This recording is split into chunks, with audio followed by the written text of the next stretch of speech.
Guys ரீசென்ட்டாக பார்த்தீங்கன்னா, நம்ம லோக்கி அவர்கள் வந்து ஆர்கேஎஃப்ஐ படத்த பத்தி ஒரு செம்மையான அப்டேட் குடுத்துருக்காரு. ஸோ, இந்த அப்டேட்ல என்ன சொல்லியிருக்காரு அப்படின்னு பார்த்தீங்கன்னா, நம்ம ஆர்கேஎஃப்ஐ புரொடக்ஷன் ஹவுஸ்ல நம்ம ரஜினி சார், கமல் சார் 2 பேரும் பண்றாங்க அப்படின்ற மாரி தகவல் கிடைச்சிருந்துச்சு. இந்த படத்தோட பட்ஜெட் பார்த்தீங்கன்னா, ஒரு மிகப்பெரிய பட்ஜெட் அப்படின்ற மாரி சொல்லியிருந்த நிலைமையில, ஸோ இப்போ பார்த்தீங்கன்னா, நம்ம லோக்கியே பார்த்தீங்கன்னா, அதுக்கு ரிப்ளை குடுத்துருக்காரு. என்ன அப்படின்னு பார்த்தீங்கன்னா, லோக்கிட்ட என்ன கேட்டாங்க, "கூலி படமே சரியா போலயே சார். இப்போ வந்து திருப்பி லோக்கிய வச்சு 2 பேர் போட்டு எடுக்குறீங்களே, இவ்வளோ பெரிய பட்ஜெட் படம்." அப்படின்ற மாரிலாம் சொன்னதுக்கு, ஸோ லோக்கி அப்படின்னா அவர் வந்து ஒரு மிகப்பெரிய ஒரு டைரக்டர், சூப்பரான ஒரு டைரக்டர். அவர் மேல வந்து 100% நம்பிக்கை இருக்கு எங்களுக்கு. அந்த மாரி சொல்லி கமல்ஹாசன் சாரும், ரஜினி சாரும் இந்த படத்துல நடிக்க ஓகே சொல்ட்டாங்க.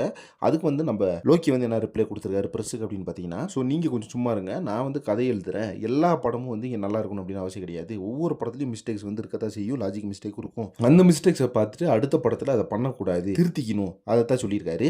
திருத்திட்டு அடுத்த படத்துல கரெக்ட்டா எடுக்கணும். இத வந்து நீங்க இப்போ பெருசா வந்து பேசிட்டு இருக்கீங்க. நான் வந்து எப்பவுமே அப்படி கிடையாது. படத்தோட அந்த ரிலீஸ்க்கு அப்புறம் சோசியல் மீடியா பக்கமே வரமாட்டேன். ஏன்னா சோசியல் மீடியால ரொம்ப டாக்ஸிக்கா போகும். அந்த படத்த வந்து எப்படியாவது உடய விடக்கூடாதுன்னு சொல்லிட்டு நெறைய நெகட்டிவ்ஸ் வந்து சுத்திட்டு இருக்காங்க. அதனால நான் வந்து சோசியல் மீடியா பக்கமே வரமாட்டேன். என்னோட சேனல் பேஜ் அதில மட்டும் போஸ்ட் போட்டு நான் வந்து வெளிய போயிருவேன். ஸோ இப்போ இந்த படத்துக்கான இந்த விமர்சனங்கள வந்து நான் பார்த்தேன். ஸோ இந்த படத்திலயும் சில மிஸ்டேக்ஸ் வந்து நான் பண்ணியிருக்கேன். பண்ணலன்னு சொல்லல. ஸோ அந்த மிஸ்டேக்ஸ அடுத்த படத்தில நான் கண்டிப்பா திருத்திப்பேன். அப்படின்னு சொல்லியிருக்காரு. இதே தான் பார்த்தீங்கன்னா, அவர் லியோ படத்திலயும் சொன்னாரு. அடுத்தடுத்த மிஸ்டேக்ஸ் வந்து வந்துட்டே தான் இருக்கும்.